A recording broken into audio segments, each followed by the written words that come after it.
આપણે ભ મૂળાક્ષર શીખી ગયા છીએ બરાબર. હવે ભ મૂળાક્ષર ઉપરથી બધાય બબ્બે શબ્દો મને લખીને બતાવવાના છે. હમણાં નહીં, એક એકનો વારો હતો. ચાલુ કરી દે બેટા, તાર તું લખ પહેલાં. Very good. બે જ લખવાના ભાઈ. સરસ. ચલો લખો. ચલો શીતલ તું લખ એટલે ભ ઉપર મૂળાક્ષર ઉપરથી શબ્દ લખ.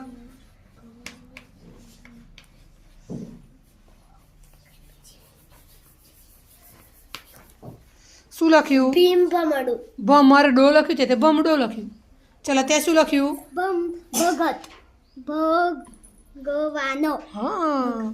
ચલો શાનવી લખો ભ ઉપર. સુહાની ચાલ તું એ ભ ઉપર લખ શબ્દ. ભજન. ભરત.